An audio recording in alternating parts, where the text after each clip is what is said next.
Hello बच्चों, let us read this question. This question says select the correct statement.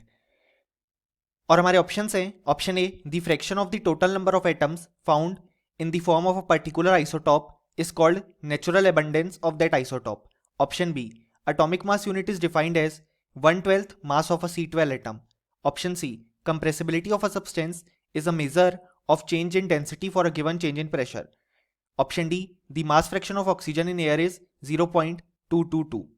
So हमारे पास यहाँ पे चार स्टेटमेंट गिवन है और हमें बताना है इनमें से करेक्ट स्टेटमेंट कौन से हैं.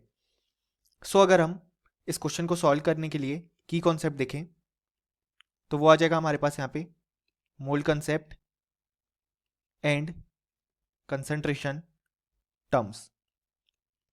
अब अगर हम यहाँ पे सबसे पहले ऑप्शन ए देखें तो वो बिल्कुल करेक्ट है, क्योंकि यहाँ पे जितने भी fraction of total number of atoms पाए जाते हैं इन the form of particular isotope, वही उसका नेचुरल एबंडेंस कहलाता है.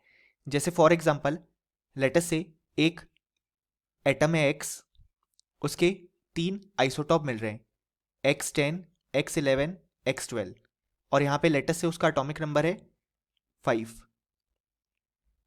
यहाँ पे हम जानते हैं आइसोटॉप्स ऐसे सब्सटेंसेस होते हैं जिनका एटॉमिक नंबर सेम होता है लेकिन मास नंबर डिफरेंट होता है.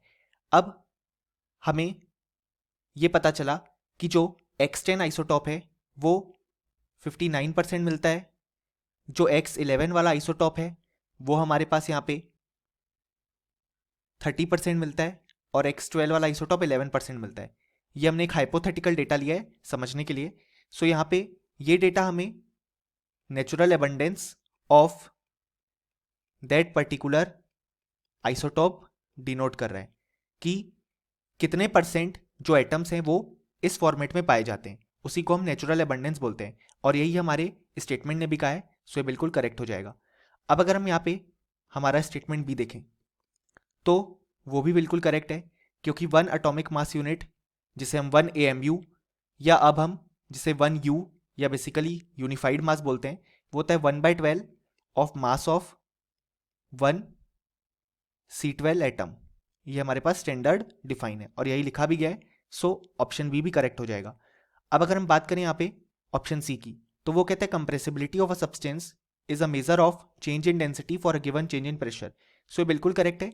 यहाँ पे बेसिकली कंप्रेसिबिलिटी की स्टैंडर्ड डेफिनेशन गिवन है कि जो कंप्रेसिबिलिटी होती है वो हमारे पास चेंज इन डेंसिटी को डिनोट करती है for a given change in pressure, और इसे ही हम बेसिकली कंप्रेसिबिलिटी बोलते हैं. ये स्टेटमेंट करेक्ट हो जाएगा. अब अगर हम यहाँ पे ऑप्शन डी की बात करें तो उसमें mass fraction of oxygen in air की बात की गई है. अब यहाँ पे हम अभी कैलकुलेशन के लिए ये अज्यूम करते हैं कि एयर जो है वो केवल नाइट्रोजन एंड ऑक्सीजन से फॉर्म हुई है. अगर हम देखें तो more than 99% of part nitrogen and oxygen he form करते हैं. कुछ अमाउंट में दूसरी गैसेस भी प्रेजेंट होती है, लेकिन अभी कैलकुलेशन के लिए हम अज्यूम करेंगे कि जो एयर है वो केवल नाइट्रोजन और ऑक्सीजन से फॉर्म हुई है.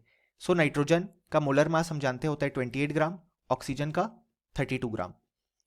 अब हम जानते हैं कि नाइट्रोजन जो है वो 79% प्रेजेंट है और ऑक्सीजन 21%. यहाँ पे अगर हम मास देखें नाइट्रोजन का एयर में तो वो हो जाएगा 79/100 मल्टीप्लाइड बाई 28 ग्राम, जो हो जाएगा 22.12 ग्राम. अगर ऑक्सीजन का मास देखें तो वो हो जाएगा उसका परसेंटेज इनटू उसका मोलर मास. अगर हम इसे सॉल्व करें तो ये आ जाएगा हमारे पास 6.72 ग्राम. यानी कि अगर हम टोटल मास ऑफ एयर देखें तो वो आ जाएगा हमारे पास इन दोनों का सम, जो कि आएगा 28.84 ग्राम. अब इसमें अगर हम मास परसेंट या basically mass fraction of oxygen देखें तो वो हो जाएगा उसका मास जो कि 6.72 डिवाइडेड बाय टोटल मास 28.84. जब हम इसे सॉल्व करते हैं तो ये आता है 0.233. लेकिन अब जो ये हमने सॉल्व किया है वो हमने ये अज्यूम करके किया है कि जो नाइट्रोजन है और ऑक्सीजन है वो ही एयर को फॉर्म कर रहे हैं. लेकिन अगर हम असली में बात करें तो कुछ गैसेस और भी प्रेजेंट होंगी, इसलिए जो ऑक्सीजन का मास फ्रैक्शन आएगा वो इससे स्लाइटली कम आएगा, और वो ऑब्जर्व्ड आता है हमारे पास 0.222. ये हमने कैलकुलेट किया. अब हम देख सकते हैं ये दोनों वैल्यूज भी काफी क्लोज हैं, लेकिन अगर हम एग्जैक्ट बात करें तो ये आता है. यही हमारे क्वेश्चन में भी गिवन है, सो स्टेटमेंट बिल्कुल करेक्ट हो जाएगा।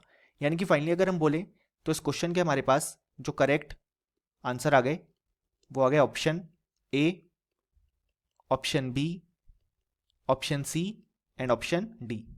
Hope you understood well, best of luck.